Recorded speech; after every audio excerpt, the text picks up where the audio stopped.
And we'll give people a few minutes here.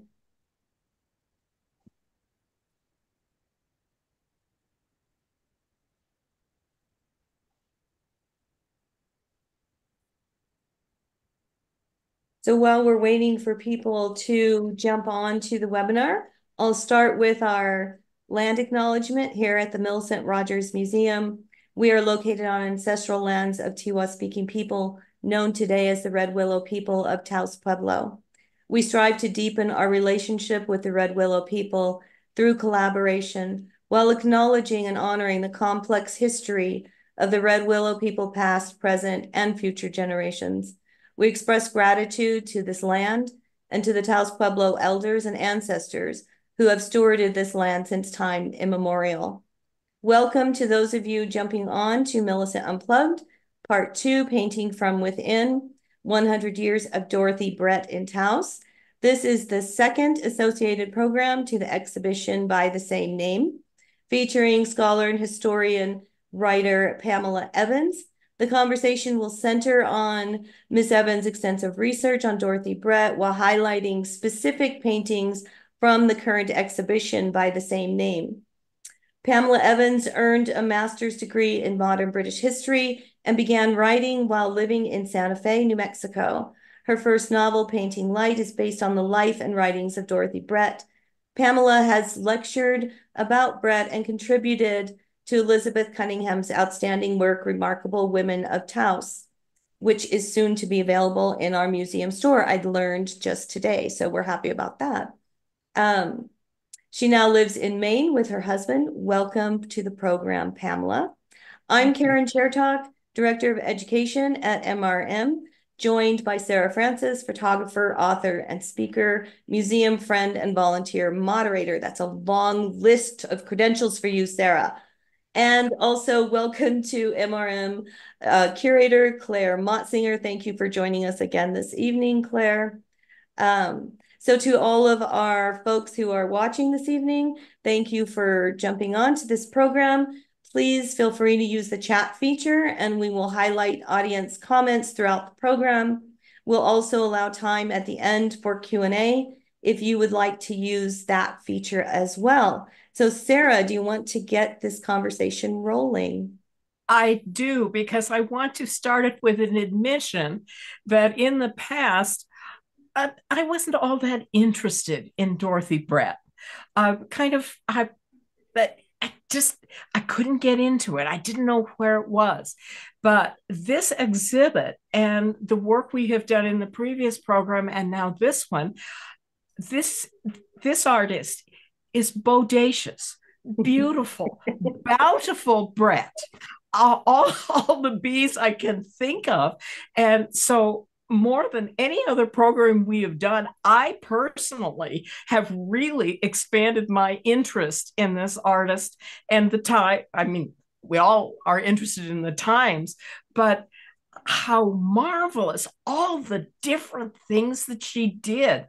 And so, Pamela, thank you for being our guest, because you've got to start off by telling us what on earth brought you to Brett, and how did you start with all your research and this book and the coming book? Well, it's sort of a long story, but I was an older student who went back to college to finish a degree, and then I wanted a master's degree as well. And while I was wrestling with what I was going to write my master's thesis on, a very kind and helpful professor said to me, "Here, I have a book I want you to read." I had taken one of his classes on Southwestern history, Southwestern American history, and he handed me Sean Hignett's, at that time, brand new biography of Dorothy Brett. And it was like a giant hook. And when I finished the book, I realized that for all the information he had given and the early life that he had drawn, her life in Taos had been sort of compressed. There were about 50 pages of the book that only 50 pages of the book that covered basically her life in Taos. And I thought, that isn't going to work for me. um, I I was really taken by her story and the fact that she was a late bloomer because I was a late bloomer, and decided that maybe I would see what would happen if I dug into her life and for myself and figured out what those 50 years in Taos really looked like. So that's where I started. And part of this was because of your interest and your degree in British history, because yes. of course that's where she came from. Give us just a little bit of background for people who perhaps a précis of her early life and how she got to Taos in the first place. Sure. She grew up in a family that was what the British call minor aristocracy. Her dad was a viscount, and so he didn't have a lot of sway with royalty because they weren't actually royalty, but he was a friend to the king and had been a friend to Queen Victoria. So he was a man who influenced government from behind the scenes. And as a result of his sort of eminence degree power, all kinds of people were in their house all the time: artists, politicians, writers, actors and actresses, a whole range of people who were wanting to be with this influential man who had the king's ear. So that seems like it would be enough for anybody. You know, what a great family to grow up in. But Brett was not someone who was going to do what was expected of her. She never was someone who was going to do what was expected of her. And she decided early on that life and other people's expectations were not for her. So she was fortunate enough to go to the Slade when she was 27, and spent 4 years there and won a few prizes for her work. And when she finished, she was convinced that she was going to make a life as an artist. And she began to associate herself with people that she had met at the Slade who were on the fringes of Bloomsbury. And so she found herself being influenced by people like Roger Fry and Vanessa Bell and Duncan Grant and Mark Gertler and Dora Carrington, whose all of whose work she found superior to hers. She wanted to be as skilled and as confident in her painting as these people were. But it wasn't until she came to America the first time, which was in 1924, that she began to realize that she didn't belong in England. She felt that she was born out of her own time. She was born too late for the place in the world that she wanted to occupy, and that was to live a full-on life as an artist. And she had some adventures that led her to believe that maybe living in America would be better for her than living in England. Maybe a little bit farther away from the influence of her family, even though her family were cared about her and were concerned about her. She was in a sort of a mode of thinking that she wanted everything new. She wanted to try something that she'd never tried before.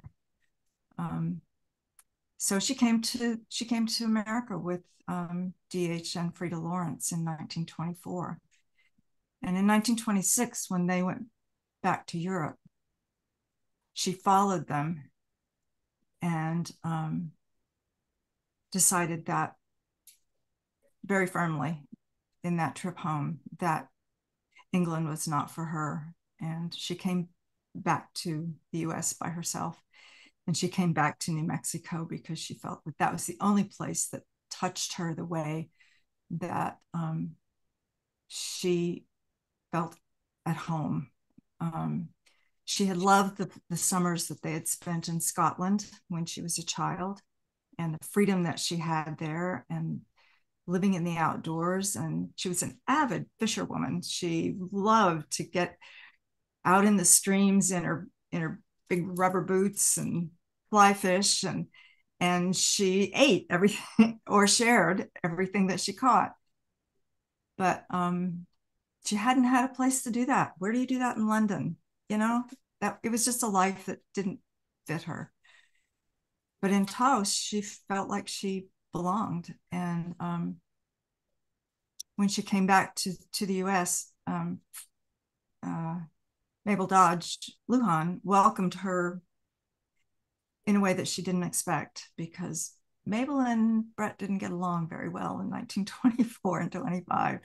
There was a lot of competition for Lawrence's attention among the three women. And so Brett was a bit surprised when she came back and discovered that she and Mabel could be friends. And Mabel was one of her earliest, how would I say it, supporters, cheerleaders. Mabel was crazy about Brett's work and wanted the world to see it. So at this point, can I ask Claire if you would be so kind as to back up just a hair and put this time period in context for the rest of our viewers, because of course it was the time of D.H. Lawrence and Mabel Dodge and all these people that became kind of a hotbed. I mean, not that Taos wasn't earlier in the late 1800s, of course it was, with Sharp and those other artists, but it give us just a quick précis of all the people that came and what it was like there in the 20s. What a request. Absolutely. Quick quiz. I can do that. The point of Lawrence coming to Taos, his imagined artist colony, this was really sort of what he imagined. I think when he had been in America before, he had heard these stories of the artists that had preceded him in this area, and that sort of thriving quality in their practices. When they were here, they found unique models, unique settings, unique stories to really fill their portfolios like they'd never experienced before. So when he brought Brett and Frida out here, that was really under the auspices of creating an artist colony. So it was very much that imagined, like, prolific flourishing of artwork, sort of following the Taos founders. So there's that sort of, it's a bit of an interstitial period in the 20s, where we had the men, I can say it, the men that came before, and then sort of looking towards where the artistic colony sort of develops. This was really a period where we were looking back, but also trying to develop something forward. And I think, as Pamela was really describing, Brett was around so many people who were really trying new things and pushing themselves and having very unique views in their practices. And that was something that really suited this imagined adventure into Taos. Thank you. That's great. Thank you. That's exactly what I was hoping you would be able to outline for us. So, Pam, we have a variety of pieces because we have a virtual tour of the exhibit for our visitors this time.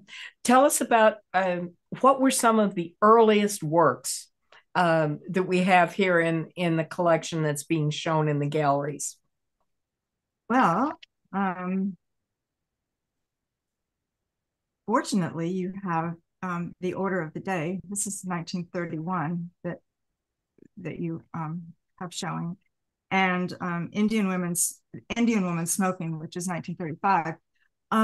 This was a period when Brett was trying to get her work shown in New York and Philadelphia. She was traveling to these cities with Mabel in the winter times, and meeting all kinds of gallery owners, and meeting with Stieglitz. This was when she had first met Georgia O'Keeffe, and she was trying to develop a style because the material she was working with was so different from what she had done when she was living in London. You know, she had encountered this whole new culture in the Pueblo, and had made friends with people there who had invited her to ask them to pose for her. And she found that she was so comfortable with them. They didn't mind that she couldn't hear, which was a lifelong problem for her. They were very patient with her. They were kind to her. And she was respectful of them and what they felt comfortable doing and not doing for her. So these two paintings are from that period. And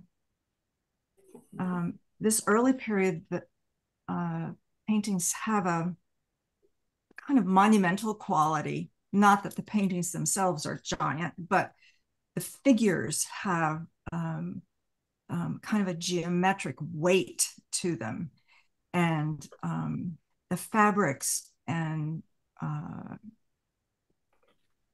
what they were sheets and blankets and things that the native people regularly used, not just for warmth, but for decoration and for ceremonial purposes. And because they were beautiful, and they protected them from the sun, and the colors were terrific. And so Brett was fascinated with that. And why would, you know, one group choose at the Pueblo choose to wear yellow sheets sometimes, and other groups would choose to wear white sheets. And she noticed all these patterns of behavior that she wanted to record. And at this time, she wasn't feeling like she was doing anything other than observing and putting on the canvas what she was seeing, and the impression that what she was seeing was making on her.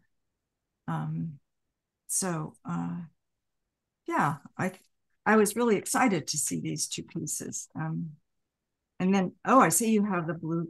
I put this up because, of course, Yeah. Blue Lake being a very sacred origin place of the Red Willow people, and now being part of the Pueblo lands, the outsider, the non-member, is not invited to be in their area.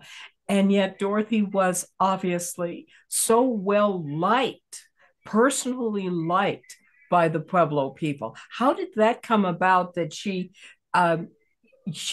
garnered their embrace?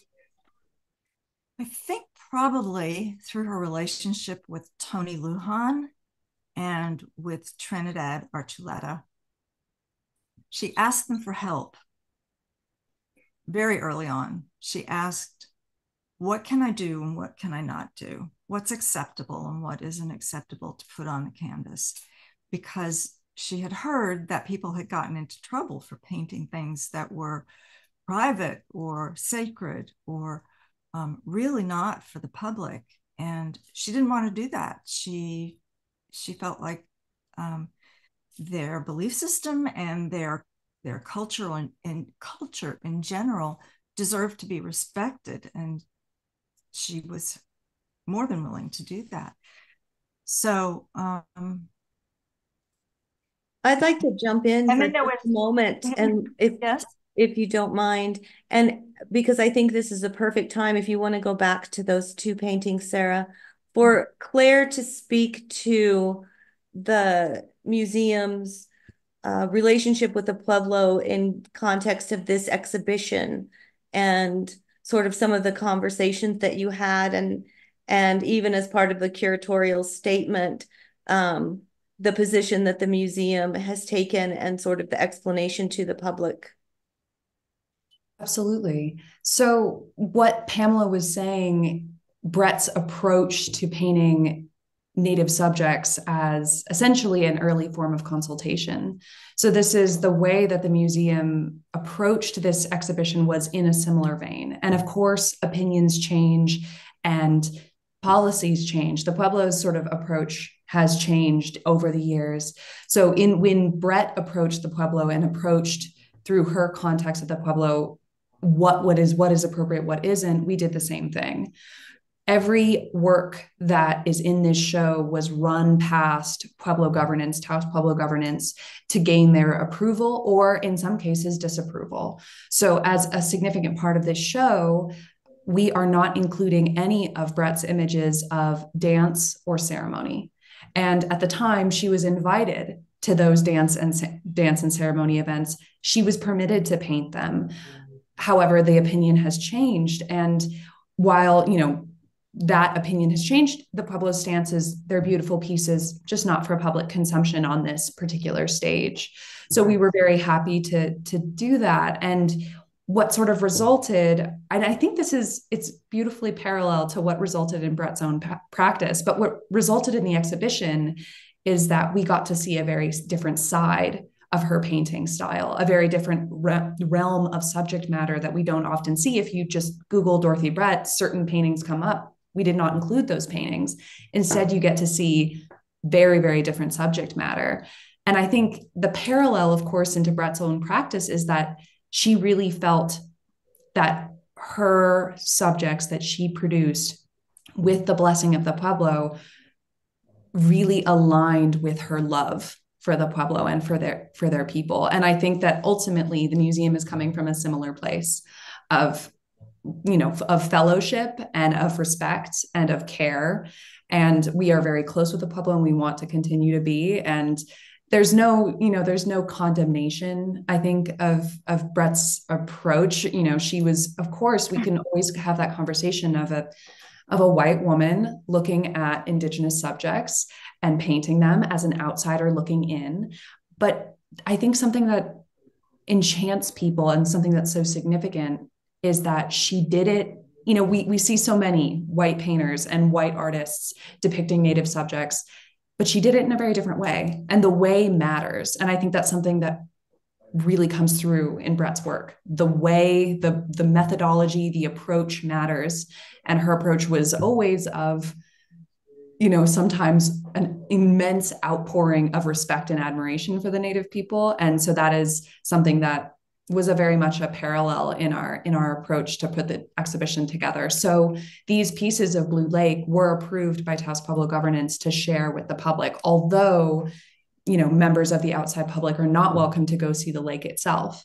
So that is sort of a significant feature to notice, that although the Blue Lake is sacred, other sacred images are not included in this show. Blue Lake, in this case, was permitted to be shown.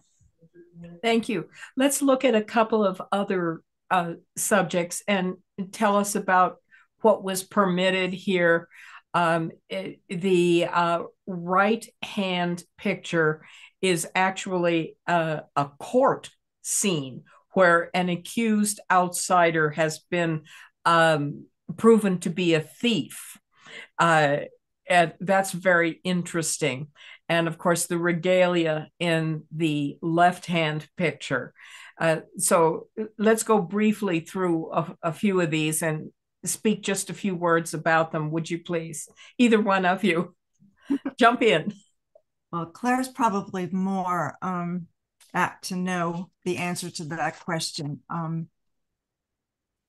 I've just been taken by the care with which these two paintings have been made. But Claire, you might know more about the story behind the paintings.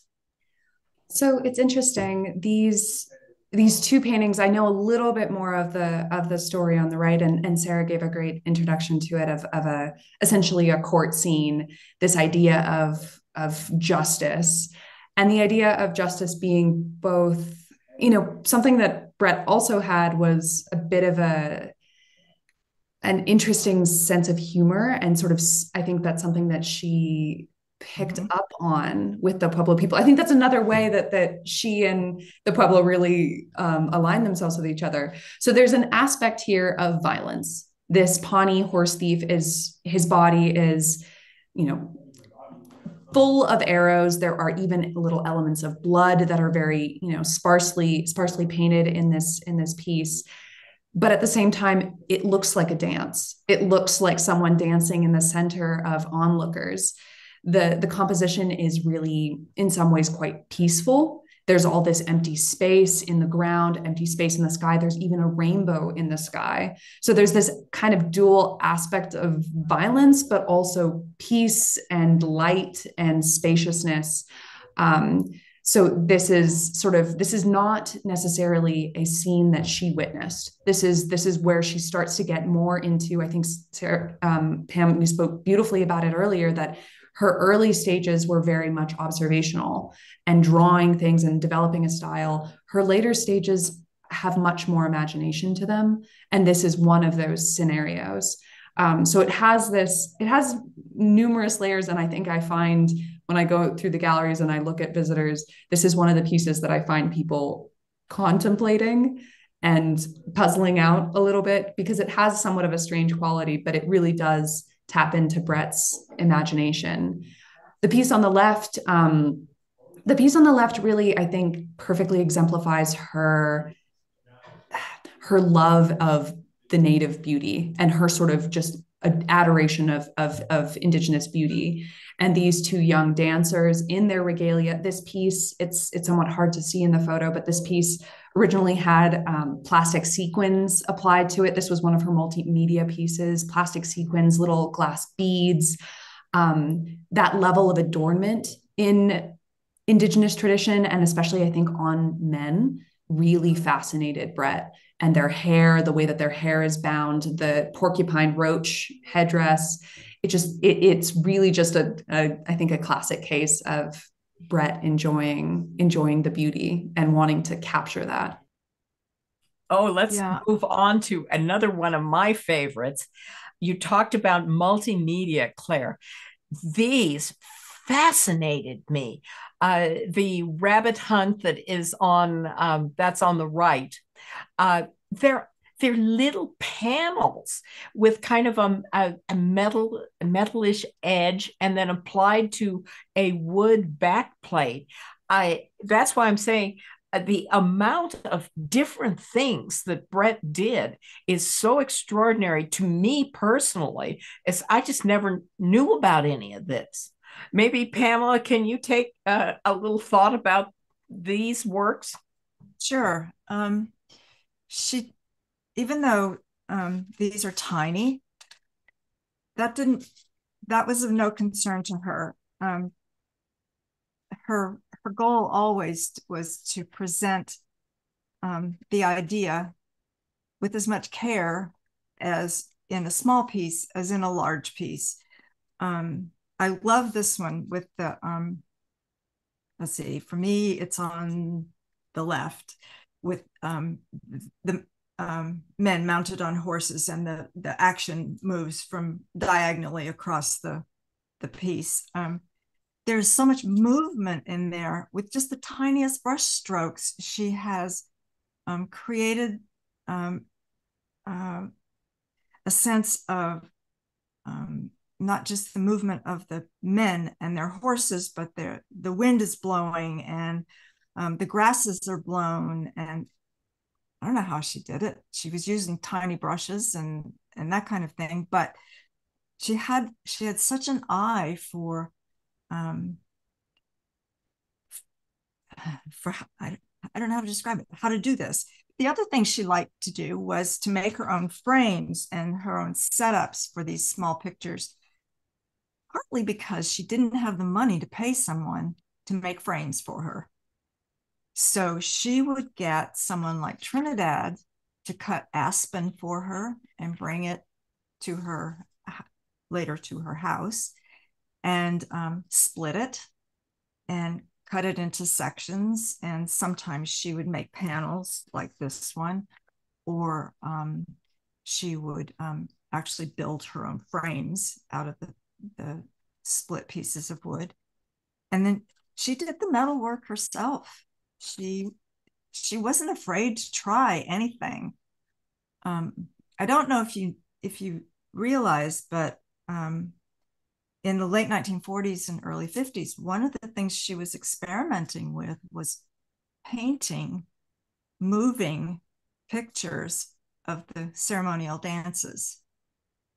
I don't know, maybe you've seen the Van Gogh, the little film about Van Gogh that was made completely of hand painted pictures, and every cell of the film is a new picture painted by an artist. And that was what Brett envisioned doing in the late 1940s. But she found she didn't have time. There wasn't enough time to do that. But she was so fascinated by movement and how to make it visible in a painting. And even in this tiny thing, I think she was very successful. I think that's right.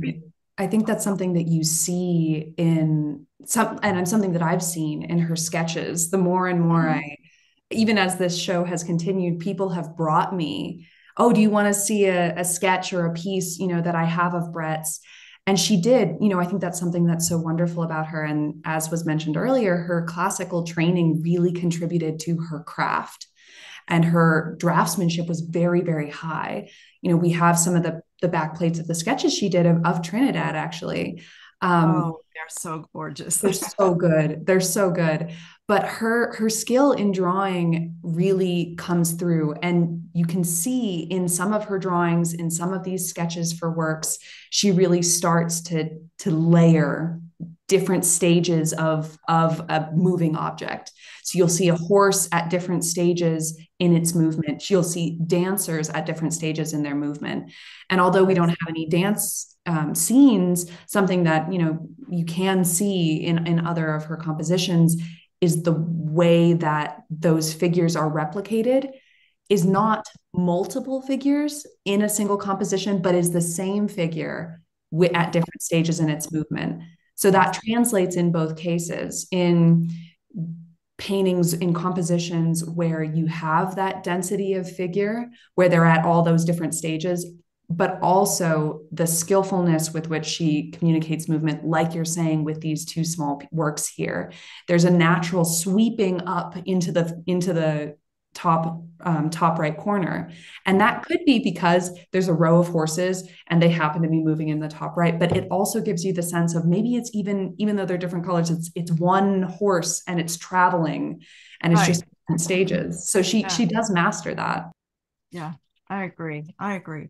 There's a certain other point I'd like to bring up, namely that Brett not only had a wide understanding of all kinds of art and culture, but also was willing to experiment in them, because these miniatures, which really are quite small, think about the Japanese techniques and actually some contemporary Indian painters who use brushes with like 3 hairs in them, and the tiny little work that is so precious.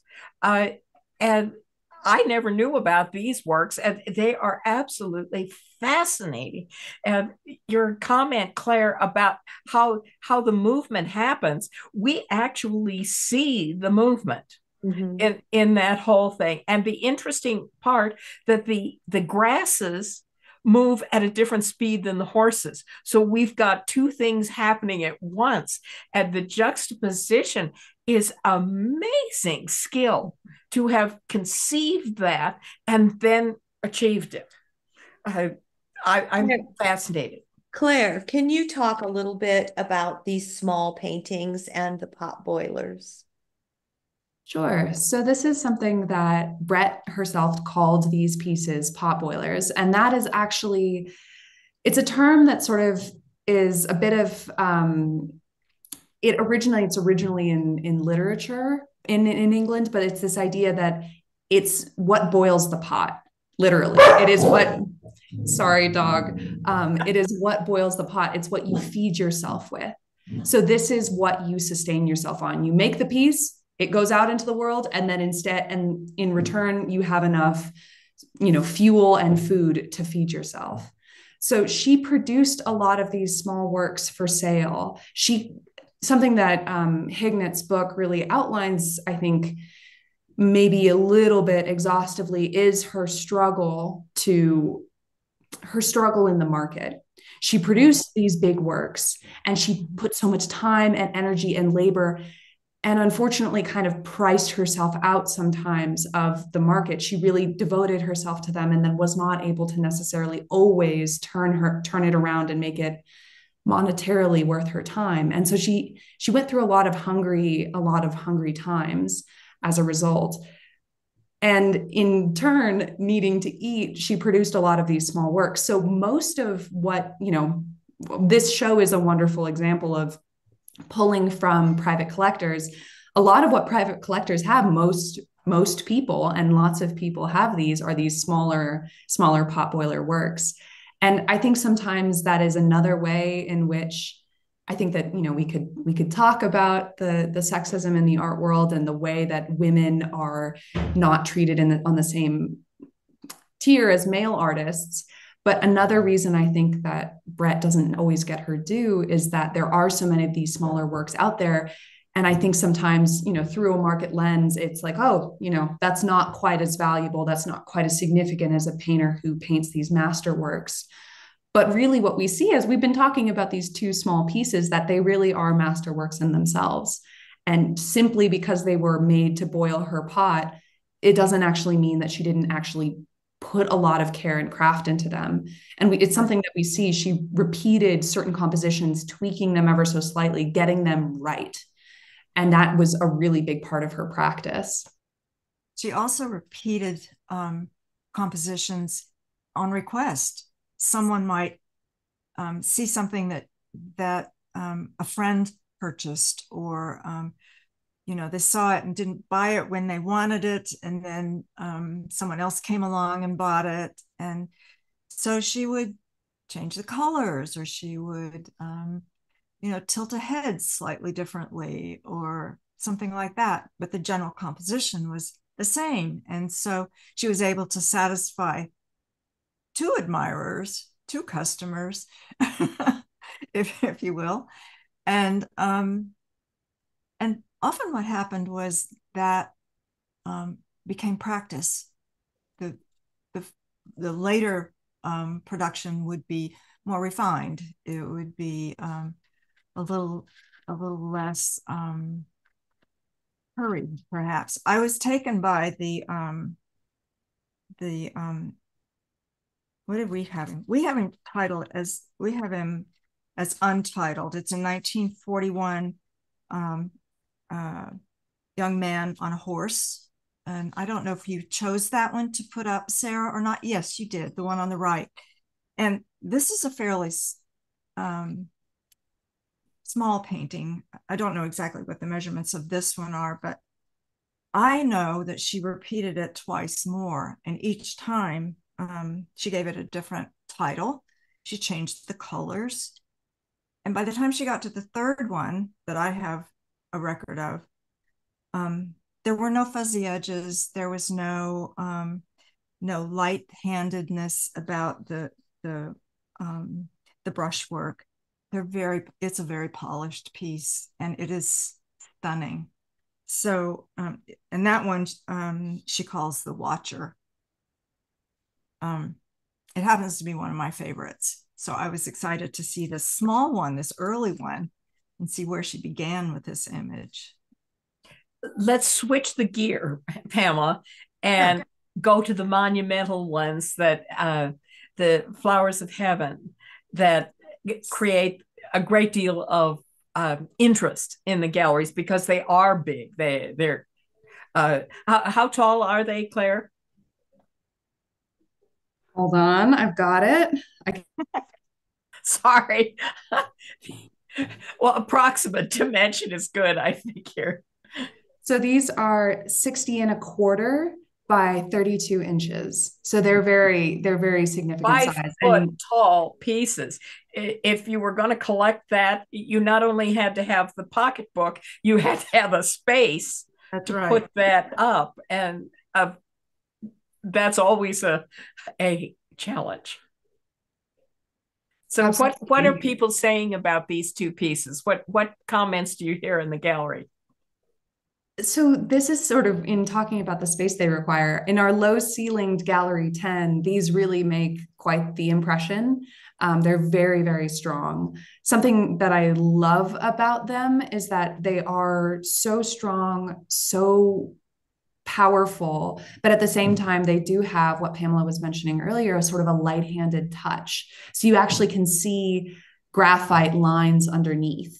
So these are, these have that, you can still see her hand in her development. So maybe she didn't consider these perfectly finished. It's hard to say. These are from 1937, so they're relatively early. And I think what Pamela was saying earlier about her early works feeling quite monumental, and the order of the day, that cacique on top of the pueblo standing, that figure, or Indian woman smoking, I think these actually have a very similar quality. As far as what I hear in the gallery, people are often puzzled about what they are. What exactly is it? And to me, it's always seemed like these are deified corn figures. This is the significance of corn in the Southwest and for Indigenous cultures more generally, because again, she did travel to Old Mexico as well as New Mexico. So she knew that this is a big deal, that this plant, that this relationship that this plant has with human beings in this region is really significant. So I think she was really interested in the light and the significance of this plant and the way that it might be then reinterpreted flower of heaven. But I think oftentimes what I hear in the gallery is, what is it? What are they? Can I toss something in here? These were originally paintings that she did at the end of her wrestling match with the Stokowski paintings. There was I think there are 14 Stokowski paintings, and she showed them in Philadelphia when they were done, all of them, and nothing sold. She was very disappointed. Stokowski sort of grudgingly bought one, and turned out it was quite a lovely one. It was one of the ones with his hands. So she brought them all back home to Taos, and she reworked almost all of the paintings that she brought back. And as she was reworking them, she found that they were becoming more and more abstract. And by the time she finished with the actual paintings that were part of that collection, she was completely enchanted with the shapes and the forms and the colors that had developed as she was reworking the paintings. And she painted these two paintings at the end. And whether they're supposed to be Stokowski as well, I'm not sure. Although the fan shape at the top of each one of them is how she often, in many of the Stokowski paintings, that was the shape she gave his head, with that halo of silver hair. But they're definitely abstracts, and so I think they can be interpreted pretty loosely, just because they're so beautiful. I think an observer can sort of project their own meaning onto them pretty handily and not be wrong, but find something there that really speaks to them, because they're really gorgeous paintings. The layers of it I find most intriguing, because an observer might say, oh, a little element of O'Keeffe, a little element of Brock, a presage of color field painting, with what you were saying, Claire, how you can sometimes see the pencil line drawings underneath. It's so thin, and yet it's uniquely her. It is so recognizable. You would not mistake this for any of the other artists. I find that most exceptional. If I can mention, we are at about the 15-minute mark. I'd like to move through some of the other paintings so that our guests can see more. Do we have questions that we might want to ask? Or Pamela, you probably have some things that you want to say that we haven't covered. And I'm just going to do kind of a little virtual tour, and you talk to what you feel like. Sarah, Okay. we do have one question in the Q&A regarding Brett's descendants, her current family, and specifically Simon Brett, and visits to Taos, etc. So I don't know if Pamela, you would like to speak to that at all. I'm happy to. I think Simon would not mind. He did visit Brett when he was young and just out of art school. He had done some traveling and in Europe, but he came to America and spent a year and a half and lived in Taos for most of that year and a half. He did do some traveling in Mexico and up the East Coast and that kind of thing before he went home. But yeah, he said to me that it was an amazingly formative time for him. I think the Harwood has some of his work in storage, if not on the walls, and the museum in Santa Fe does as well. So what he said that Brett taught him was, and he's not sure that he actually took her advice, but it taught him that he should loosen up. He should loosen up and try some things. Well, he went home and he tried things that suited him and was very successful at them. So, maybe he did take her advice to heart, but she encouraged him constantly. They wrote letters back and forth from the time he was a boy, and she shared books with him and gave him a lot of unasked for advice. And teenage boys don't really want a lot of unasked for advice, but she cared about the fact that he was interested in drawing and painting, and was looking at that as a career. It mattered to her that someone else in the family was going to be doing that, and she wanted to support his efforts. So she was extremely fond of him, and as he was of her. But it was a short visit, and I think from what I've heard Simon say, it was an influential visit simply because she cared so much. Yeah, so he's never been very far away from her work or things happening around her life story and that kind of thing. So I don't know if that answered the Thank you specifically, but yeah. Claire, do you want to speak at all about the exhibition and some of these photos that Sarah is letting run through as we get ready to wrap up? Sure. I mean, it's just been such a wonderful project. It's just been such a wonderful project to really center Brett's own voice in this story. I think something that I noticed early on in the research is that she gets talked about, and then all of a sudden we're talking more about Lawrence than we talk about her. She gets sort of decentered from her own story, and she was such a potent person, and she was such a potent painter. I mean, the image that's on Sarah's screen right now, I think, is a wonderful example once again illuminating her incredible creative mind. She had such a strong imaginative quality. She loved to observe. She had that classical training. She could, she could draw. She could really represent these things very, very beautifully.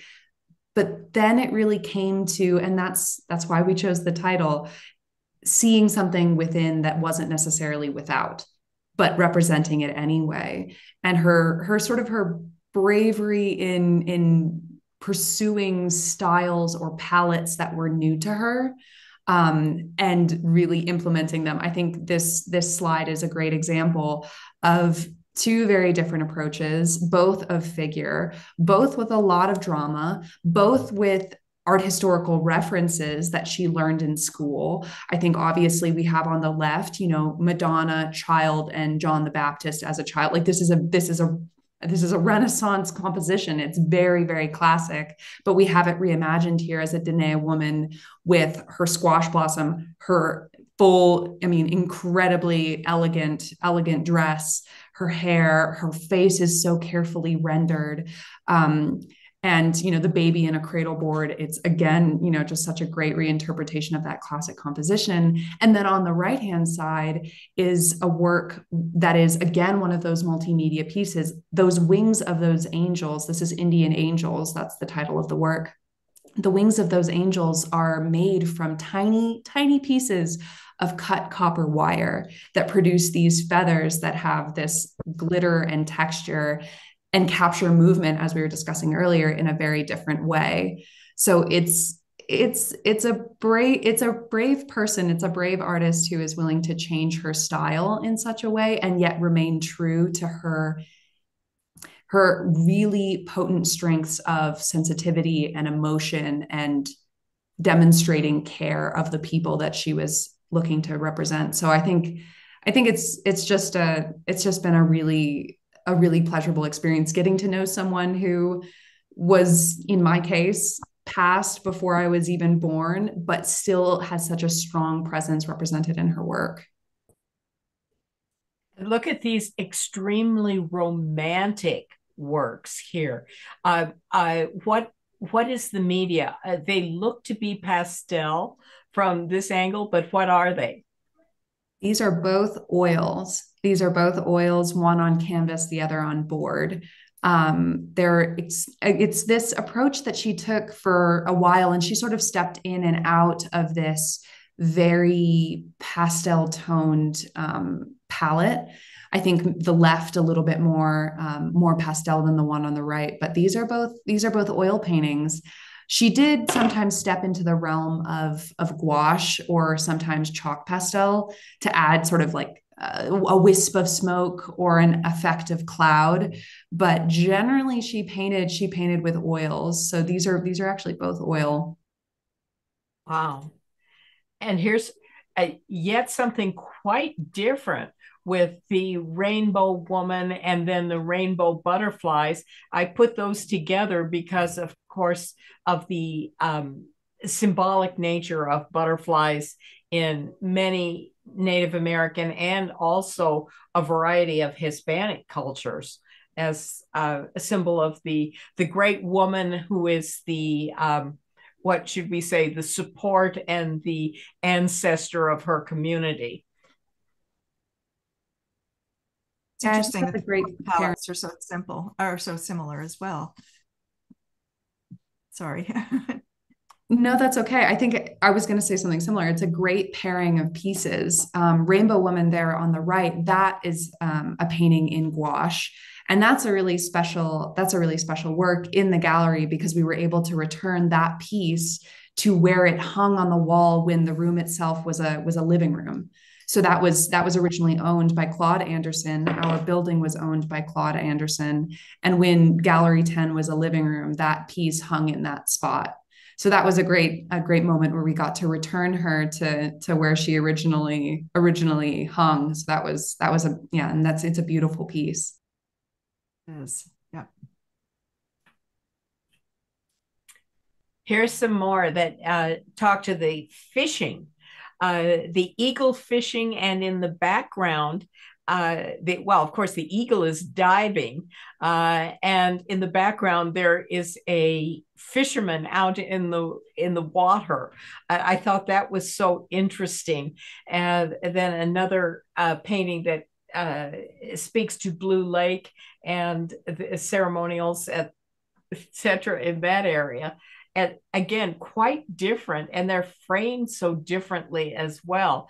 The eagle is quite a small piece, not miniature exactly, but it's not a real large oil.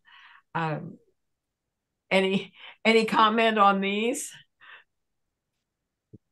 These are both wonderful. The piece on the left, Bird and Indian Fishing, is another one of the examples where Brett used a multimedia approach, tiny pieces of cut wire to represent the bird. And it's interesting to see them both successful. The native man has a fish on the line, and the bird actually has a fish in its mouth, in its beak.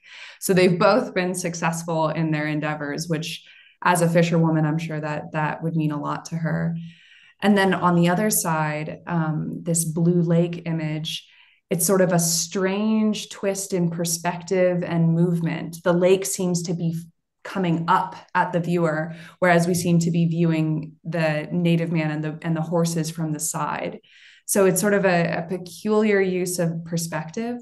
And the trees themselves, are they flying away? Is it windy? Is like, how far away are they? We're not entirely sure. So it's a very sort of strange application of space and movement in that piece. It's both peaceful and energetic. And I wonder if it maybe drew on her own experiences being there, perhaps what she felt being there. I think she was quite fascinated with painting the aspen trees. Multiple paintings, she looks into the trees, or she looks down at the trees from above as if she were flying. And so you get this pattern, this striped pattern of tree trunks, but also what else? It's almost a corrugated feeling that she creates. And I've always thought it was kind of odd, and yet I'm really drawn to it, because when you stand in an aspen forest, that's exactly how it looks at certain times of the year. So she's been able to capture it with this sort of striped, corrugated method of depiction. So anyway. Well, we're getting close to the end of the program, so do you want to say anything about these last couple of paintings, Claire or Pam, and then we'll kind of wrap things up? I had a comment about the pot boilers. It's too small for our participants to see, but underneath her signature, it says literally Xmas. So she painted them as something to sell for Christmas gifting. And I thought that was so interesting. It's not necessarily the scene, but there's the purpose. And does this one say it too? I'm not sure. The small one on the right there, but it was absolutely. Once I saw that, it just made me giggle of how she made her own way. How neat. Sarah, did you by chance make any backplate of the view in the gallery of the pot boiler wall for our viewers? There's a view in one of the photos of all. I don't believe I did. I have this one with the flowers of heaven. Okay. And I thought that might be nice to share if you have made one. We didn't mention the extraordinary pieces out of what must be just sketchbooks and tests on paper that's obviously yellowed over time, but the skill of the representation of the faces in a classical sense is absolutely gorgeous. Mm-hmm. Do you want to talk about the drawings, Claire, just briefly?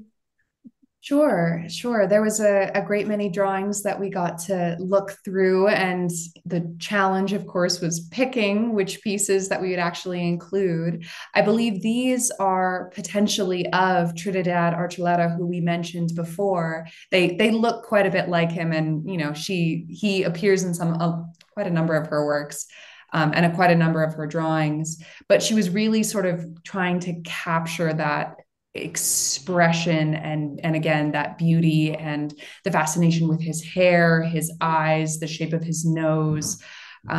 She really did study his features, and then I think even in the moments when she didn't use him directly as a model, those features do show up in some of her more imagined works. I think the hands are a great example. This is a very classic way of diagramming out a set of hands, of understanding the underlying geometry of a set of hands, and then understanding their placement in space and their expression. So this is classical. This is the way that you were trained in school, and it's so wonderful to see it. And then it's wonderful to see the way that she bends it. She knows the rules so that she can break them.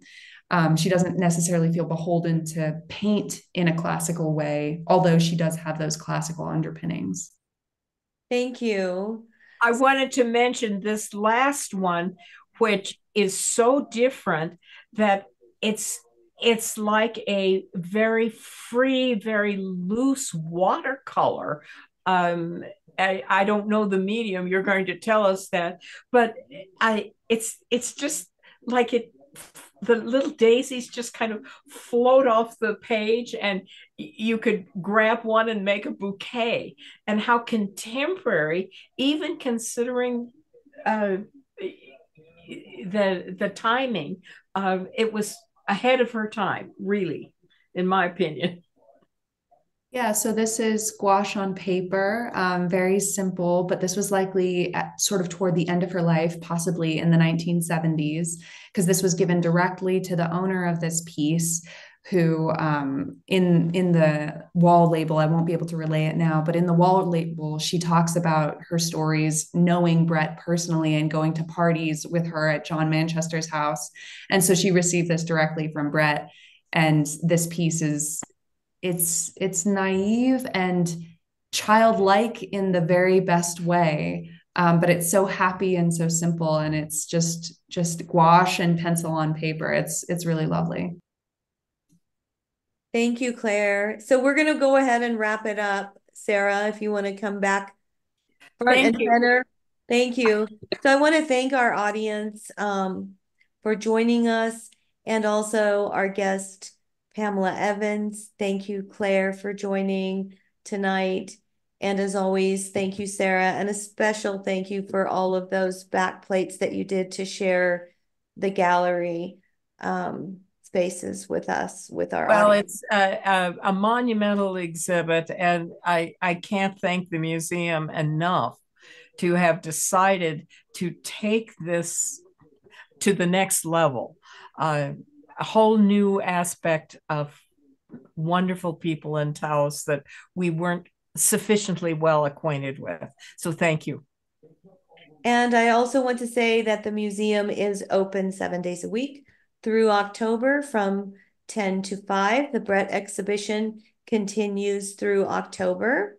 And also your donations and support programs and exhibits throughout the year. So if you would like to donate to the museum or become a member, please visit our website at www.millicentrogers.com. Thank you all so much, and good night.